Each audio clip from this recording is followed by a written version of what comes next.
Jesse Kelly Show. Let's have some fun.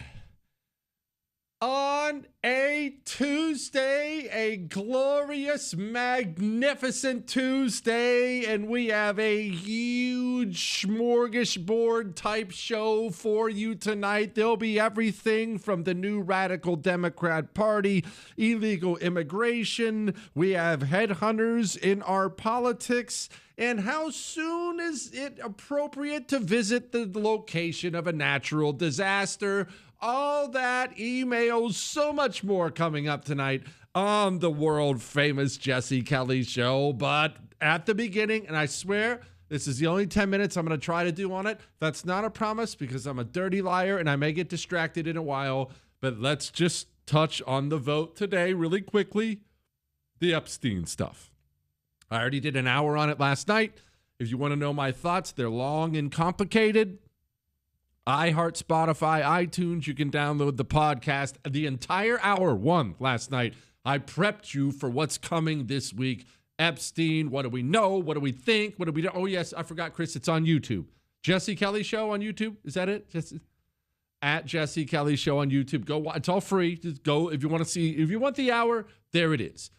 I wanted to add two little addendums. Not repeats of anything I said last night, two little addendums, because you sent me a lot of emails about it, and everyone was great. We're talking about it. No one knows, but we're all kind of on the same page with this whole thing. So let me just add this little bit. First, this is about you personally. It's not about Republicans or Democrats of the country or anything else. This is about you, your bank account, your job, your home, your husband, your wife, your kids, and everything else. This is about you specifically. Keep something in mind. Okay. A few years back, Alex Jones, famous radio host Alex Jones, he got sued for $1 billion over something he had said on his show. It was hugely political. It was totally unjust, but they sued him for $1 billion, wiped him out, whatever. It doesn't matter. But that really sparked something in the country that Donald Trump has taken advantage of ever since. And that something is this. People who say something publicly that is flat out factually wrong. Not that you have an opinion that is incorrect, like if you were to say Red Lobster's gross, that's just you being incorrect in your opinion. If you say something defamatory publicly that is factually wrong about something, in the wake of the Alex Jones thing, Donald Trump has taken advantage of this. You can and probably will be sued for a gigantic sum of money. Media organizations have had to already stroke and will be stroking huge checks to Donald Trump because they keep going on the air and doing, what communists do. They lie, and not little lies, as we've talked about. They lie about everything at all times. It's how they operate. They believe they're revolutionaries, which we're going to get to in a few. They're revolutionaries. Truth doesn't matter. We've talked about it endlessly, but it doesn't matter. So they will go on the air because it's the way they've always operated. It's what the communist revolution demands. And they'll say things like, Donald Trump's a convicted rapist. Get out your checkbook. That's a lie. That's factually incorrect. You are going to be fired and broke, and so is your employer. You can't say that. It's not true. Okay? This is about you. I'm prepping you for something. You know about the vote earlier today, the Epstein files, the House of Representatives. I explained last night that there's not a list. Set aside that simplicity from your mind. That's what I do. It's what you do. We make things easily palatable. Surely there's just one sheet of paper, right, that outlines every criminal, his acts and dates and everything he did. But life doesn't work that way. These are files of pages, various things, bank records, emails, texts, I'm sure. There's all kinds of different bits of paperwork. Jeffrey Epstein was a billionaire financier who had business dealings with all kinds of different people, some very clearly ugly and nefarious. Obviously, there are going to be a bunch that are going to be totally on the up and up. Allow me to give you this little warning for you. That social media account you have, Twitter, Facebook, Instagram, I don't know, YouTube, whatever you have. Be careful in the coming days when pieces of paper start getting dripped and drabbed out online and people are being named, when you get actual names in there. Be careful how you word what you word online. You understand? Since I know I'm not in there, let me use myself as an example. Don't worry, I'm not in there, and I'm not going to see you even if you do this. If a piece of paper comes out tomorrow, and it's an email exchange between me and Jeffrey Epstein, and we're talking about a $50,000 business deal or something like that, don't go to Facebook and say, wow, I had no idea Jesse Kelly was a pedophile. Because then I'm going to call my lawyer and you're going to sell your home in order to write me a $10 million check. Now, again, I'm not in there and I'm not going to sue you. Don't worry. But other people will. Wealthy, powerful people who know there's a chance they're about to be named. They already have firms monitoring the internet for anyone who's going to defame them with a factually incorrect statement. Be careful. And I know it's the day and age where we love to follow people, especially online, who say the most crazy, bombastic things, and then they label themselves as truth tellers and whatnot. Be careful, all right? Careful. There are going to probably, I would assume, be names of some genuine criminals and dirtballs in there. And there are going to be names of a lot of people who are not in there. Just use caution is all I'm saying. Don't let emotion overcome you. Don't let that influencer you follow on YouTube overcome you. Caution. Be careful. Your money matters, and there's not a lot of it to go around today. I don't want you to have to write a check to Johnny Billionaire because of a tweet you put up. Be careful. That's all. All right? The second little thing I'm going to put on there, and then we're moving on. Do you remember, maybe you don't remember, maybe you never knew, but you know Magic Johnson back in the day was this famous basketball player. I guess he's still a famous basketball player, super wealthy businessman now. And it was a big story when I was a kid. Turned out Magic Johnson got HIV. It was this big public announcement. He had HIV, the disease that leads to AIDS. And so in the wake of that, the American public started digging into, well, how do you get that? It was very fresh. We didn't understand. How do you do this? Whatever. And it came out that Magic Johnson had lived a wild life as a young basketball player in Los Angeles. And I remember reading a book, and it outlined at one point in time a story about the kind of parties they would have as a team. And they would show up at these parties, and they would bring in, busloads of women from all different walks of life. Puff Daddy, that rapper, has gotten all kinds of trouble. And the internet started going wild talking about these things. He changed his name to Diddy, I think. Diddy, I don't know. People are always changing their names. I'm so old. And they started calling them Diddy parties. And there were all these allegations online about these women and the kinds of women who show up at these things. I believe, I'm not part of it, that there is a very, very ugly world out there for wealthy, powerful men.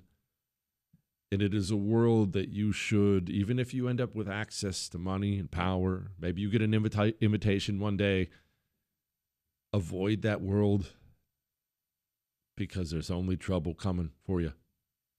Maybe you're a young lady. This is really mainly for you. Feels good when When Johnny Billionaire invites you to his Miami estate with him and his 50 friends, bad things happen in those kinds of places. Just because it's not in the ghetto doesn't mean it's safe. For young people mainly, be careful dabbling in those worlds. They generally end poorly. With that, I'll play you one thing Trump said, one thing Schumer said, and then we're moving on. We're going to bounce around all over the place today.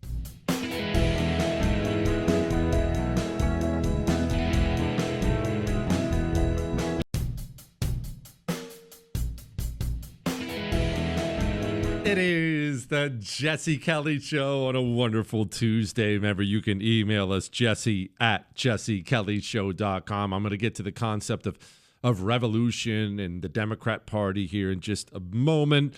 2 final words on it. Neither of them are mine. I gave you mine.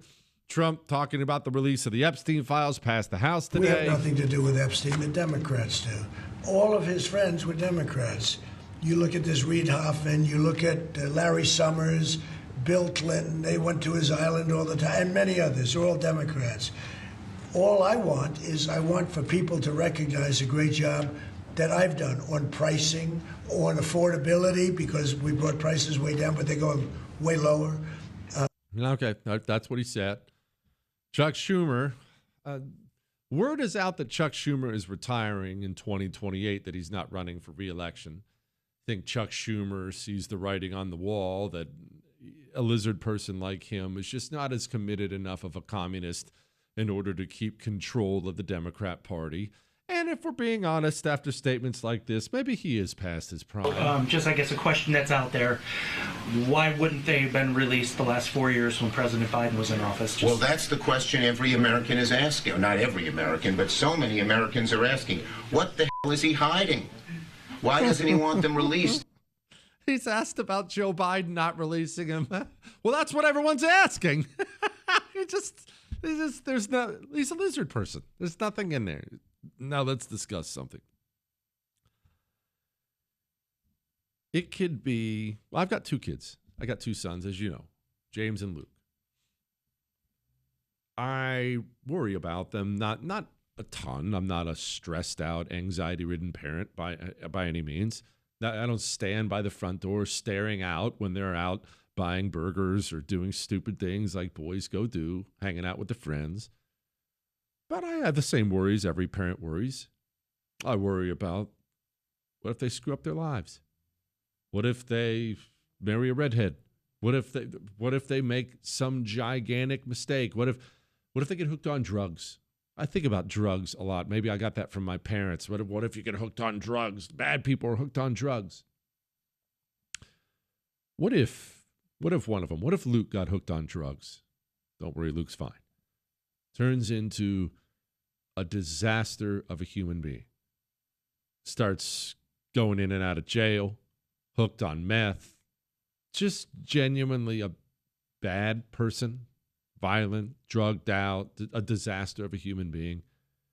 I think about how hard it would be as a parent to ever get to a place where I would acknowledge that one of my 2 sons is just a disaster and a bad person. How bad would it have to get with one of your kids to come out and say, man, he should probably just get thrown in a cage for the rest of his life? Be tough, wouldn't it? Very tough. In America, we have 2 major political parties, Republicans and Democrats. Republicans, I rail on them enough. I'm not going to do that right now. I think we have a situation on our hands here where so many Americans, probably not you as much, but so many Americans, they can't mentally accept something. And that something is that the Democrat Party is a communist revolutionary force for evil that works openly against the interests of the United States of America. And this is at the highest levels. I'm not talking about the purple-haired fat weirdo in Antifa throwing bricks at an ICE officer. We already know that freak should be removed from society. I mean at the highest levels of the Democrat Party. I'm going to play you a montage. I did not make this. Chris didn't make this. Corey didn't make this. Democrats themselves made this. They made this and publicized it. Here it is. Americans trust their military. But that trust is at risk. This administration is pitting our uniformed military And intelligence community professionals. Against American citizens. like us. You all swore an oath. To protect and defend this Constitution. Right now, the threats to our Constitution aren't just coming from abroad, but from right here at home. Our laws are clear. You can refuse illegal orders. You can refuse illegal orders. You must refuse illegal orders. No one has to carry out orders that violate the law or our Constitution. We know this is hard. And that it's a difficult time to be a public servant. But whether you're serving in the CIA, The Army, our Navy, the Air Force, Your vigilance is critical. and know that we have your back. because now, more than ever, The American people need you. We need you to stand up for our laws. our Constitution And who we are as Americans. Don't give up. don't give up. Don't give up. Don't give up the ship. Those are United States senators you just heard.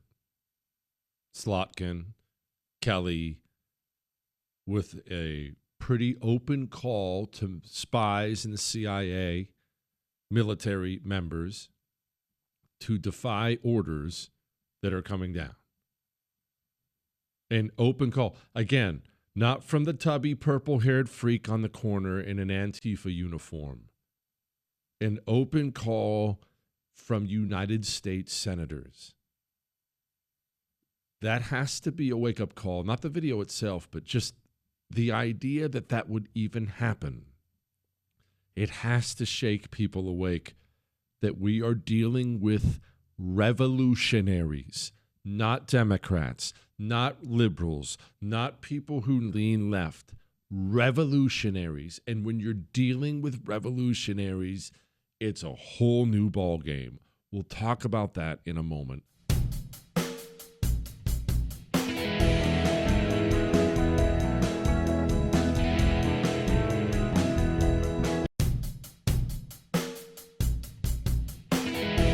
It is the Jesse Kelly Show on a fantastic Tuesday as we bounce around all over the place. We're discussing briefly here right now the fact that we're up against not Democrats, not liberals. We're up against revolutionaries. So what is the difference? How do we even describe the difference? Well, Republican and a Democrat, those are always going to be different things. They always have been really since the creation of those two parties. And maybe you like a little of this or like a little of that from each party. But the general idea is a Republican should have ideas that he thinks will better the country, be better for the people. And we know individual politicians are scum. We'll get past that.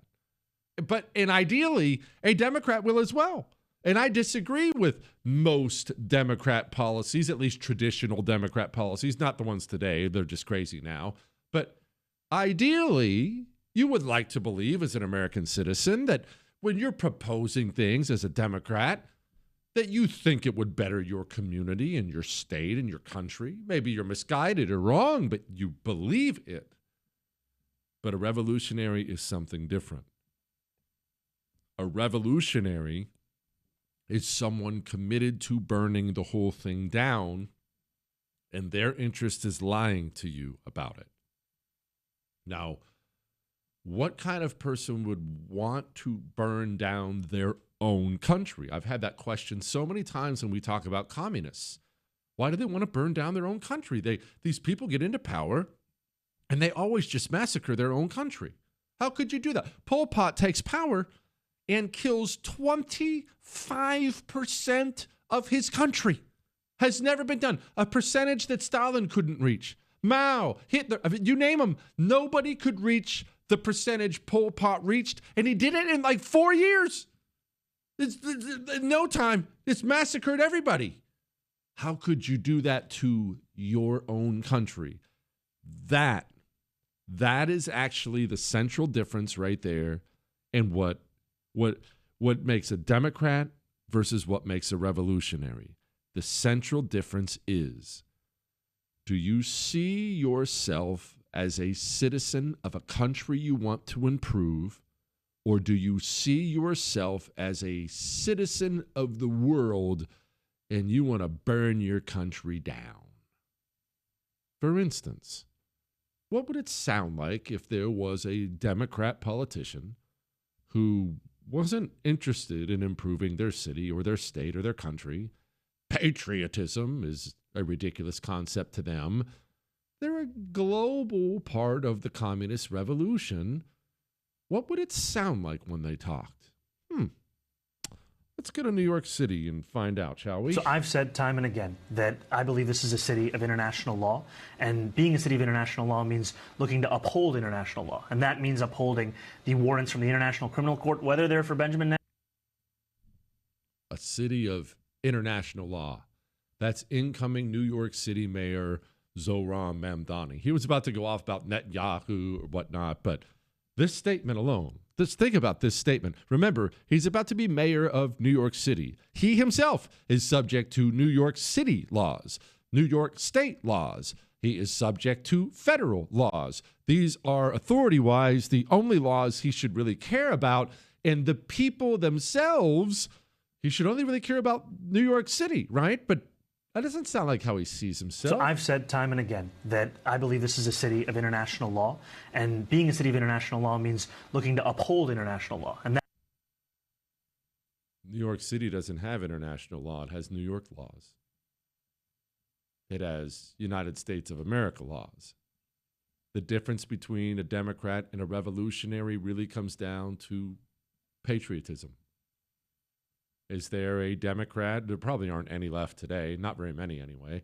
If you have a Democrat who genuinely cares about their community, their state, and their country, well, you can have disagreements with that person, huge disagreements about policy, all kinds of policy, taxes and abortion and everything else. But if you have a Democrat who just hates the country and wants to put it to the torch, that's a revolutionary, and there's no conversation to have. The problem we have right now is the Democrats who genuinely care about their community, their state, and their country. They are either lying about it and hiding it so they don't have to face their revolutionaries, or they're retiring, or they're getting run out of the party. They're going away. They're not going to be here anymore. Here's this guy running for United States Senate. You've seen this guy, Graham Plattner. He's the one that turned out to have an actual Nazi tattoo on his chest. That's quite a thing. I can't even imagine walking in a tattoo parlor and asking for Anyway, he's possibly going to be a United States Senator for Maine. You know what he wants to do? Stack the Supreme Court and impeach 2 sitting justices. This is not, again, the fat blob Antifa person on the street corner. This guy is coin flip away from being a United States Senator soon. The moderates, the reasonable one, more importantly, the patriots are going away. The Democrats, frankly, are going away. At the highest levels now, we are dealing with revolutionaries who are calling for revolution. Americans trust their military. But that trust is at risk. This administration is pitting our uniformed military And intelligence community professionals Against American citizens. like us. You all swore an oath. To protect and defend this Constitution, And right now, the threats to our Constitution aren't just coming from abroad, but from right here at home. Our laws are clear. You can refuse illegal orders. You can refuse illegal orders. You must refuse illegal orders. No one has to carry out orders that violate the law or our Constitution. We know this is hard. And that it's a difficult time to be a public servant. But whether you're serving in the CIA, In the Army, Our Navy, the Air Force, Your vigilance is critical. and know that we have your back. because now, more than ever, The American people need you. We need you to stand up for our laws. our Constitution, And who we are as Americans. Don't give up. don't give up. don't give up. Don't give up the ship. What are they saying? Did that sound familiar to you, that kind of subtle call for revolution? You know what it reminded me of?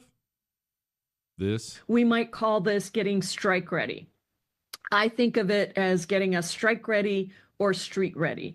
And part of that is understanding our own strength. And as we develop that strength, being able to assess our risk tolerance, because we know that risk tolerance increases as the severity of the situation increases and as our own understanding of what's happening increases. So overall, the more we understand what's effective, what the risks are, and who's ready to participate, the more impact we can have. Democrat leaders now routinely call for revolution from their own base. They call for it from inside the military, inside the CIA, inside the FBI. The revolutionaries are not just standing on the street corner. They make our laws now. They vote on judges. We are dealing with revolutionaries, a revolutionary party.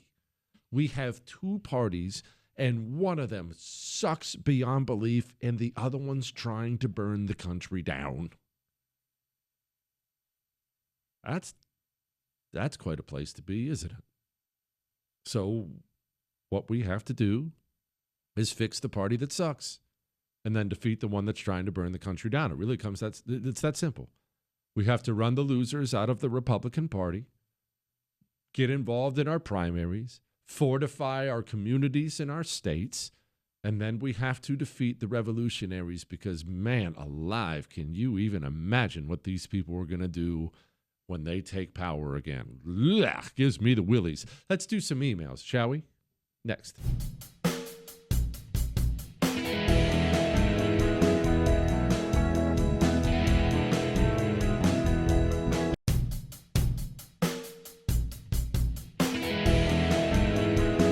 It is the Jesse Kelly Show on a Tuesday. You can email us, jesse@jessekellyshow.com. Let's dig into some of those. Tonight's a good night for it. Jesse, hope you enjoyed as many Totinos as your little hands could shovel in there. Gosh, I love Totinos. I do think, as you know, Ob and the boys were just gone for a few days, and I was home living that bachelor life, and it got pretty wild over there. What, Chris? It did. Got pretty crazy. I feel like they're maybe not putting as much cheese on the Totinos as I remember there being on the Totinos. It was a little cheese dry. Look, it was still good. It was, Chris. It was not as much as I remember. I know I can add more, okay? We didn't have any mozzarella. I was looking for that. What am I going to go to the store? I can't do that. Anyway, the guy said, I'm starting to already hear from the lefties in my life that prices are out of control because of Trump's tariffs. This is going to be the messaging. Yeah, look, there are things we talked yesterday when we were referencing the Epstein stuff that you can't fight the ocean. You know, I use the analogy about riptides. People drown every year because they don't swim parallel to the beach. They try to fight the riptide and swim directly back to the beach. You will wear out and you will drown because you can't fight the ocean. The Trump administration really screwed up with the Epstein stuff. Tried to get past it, tell everyone to shut up and move on. That's fighting the ocean. The public doesn't want that. They want to know. I think you're going to be disappointed. I think I'm going to be disappointed, but the public wants to know. Can't get past it. The economy is one of those things that's impossible to overcome if you're a politician. Because highly political people, as you are, as I am, they're going to know the why about this. Hey, why is this way? Why are prices hard on this? Why did we get inflation when we did it? You're going to know at least the basics about that stuff because you pay attention. But what most people, the vast majority of people know is what's going on in their own lives. And I'm honestly a lot this way too. What does the power bill look like? You know what? Here's a perfect example. We just got a water bill. For some weird reason, we get a water bill every 2 months. Every 2 months, we get a water bill. We just got a staggering water bill. Ob tells me about it. You want to know how much it was, Corey? I'll tell you. Would you say 400? Keep going up. It was double that. It was almost $900. I flipped out, as you can imagine. Odd tells me what it is. I flipped out. Now I have to investigate. I'm texting all my friends, family. Did something go wrong? What was your water bill? Now and by the way, it was outrageous. I think I have a leak of some kind in the house. Now I have to spend all that kind of money. It doesn't matter, but that prompted action by me. And as soon as Ob's sitting there having that conversation with me about an almost $900 water bill, you know what I don't care about in that moment, or what I don't want to talk about, what's not going to occupy my mind? The border. And you know how hot I am on that. I'm the ultimate immigration hawk and whatnot, but I didn't want to hear about it in that moment. Whoa, we're $900. What? No, get on the phone. Text your friends. I'm going to call the water company. Your own life, when your own life becomes burdensome, unaffordable, when you can't afford, I'm not even talking about the finer things in life, a steakhouse every Friday night. I'm not talking about that. When people when they don't feel like their lives are up to the standard they once were, or up to the standard they were hoping for at this point in their lives, they're going to look to people to blame. And the people they're going to blame are going to be the people in office. Now, Trump has been talking about affordability. He has. He's been talking about it. He knows this is something that's on people's minds. I don't know that I would message it exactly like he has, as I've said, because I don't think you should tell people how low prices are when they're telling you prices are too high. But it does tell you he's aware that people are mad. The Biden administration started the affordability crisis, and my administration is ending it. I'm ending it. Prices are way down. Our energy prices are way down. And, you know, despite hamburgers being a big business, energy is one business that's bigger. When you get energy down, everything else is affected. If you start bringing the price of gas, that's like a massive tax cut. Prices at McDonald's are coming down. It's moving down. Unfortunately, they were so high in the last administration that people aren't that happy because it was so high. So even though it's coming down and coming down a lot, they want to see where it was. Like when they're listening. He's listening. Again, I can nitpick about it. Don't tell people it's going down, but that's a much better message than the one he carried last week, where he caught a lot of pushback from you on it. He caught a ton of pushback. Don't tell me how great everything is, because he tried to do that thing. It's a Trump thing. Everything's great. Best economy ever. Prices are way down. Well, when you're staring at a $900 water bill, or you can't afford to send your child to church camp this year, that's the last thing in the world you want to hear from people in charge. You want to hear some kind of a message that I'm sorry, I'm going to help, prices are down. You'll even accept that it was their fault, at least to some extent. Hey, it was Joe Biden. I'm going to get it down. I'm going to fix it. That's the message people want to hear. Now, in reference to the email, going into the midterms, if prices are still high, if Americans feel like life is still not affordable, we're going to get massacred. But the Democrats will make it worse. No. Don't argue with me. I know. I agree with you. I'm with you. I know. We're not arguing with each other. We're arguing with Norm, who doesn't understand. He doesn't understand economics, politics, spending, money printing. He couldn't tell you a single thing about the Federal Reserve. Yeah, that's actually an excellent point. Remember what Joe Biden did going into the midterms? They'd done all this stupid climate commie stuff. Gas prices were high and people were furious because Democrats hate the United States of America. They just drained the strategic oil reserve. They pumped a bunch of oil that was made for emergencies into the economy, dropped gas prices in order to mitigate the losses at the midterms. But you know why? Because they knew all the dirty, ugly crap they were doing, what was really going to cost them was if people were out there paying $5, $6 a gallon for gas. They knew. And because they don't have any patriotism, it was an easy decision. Hey, go drain the reserve. It's a no-brainer for people who hate the country.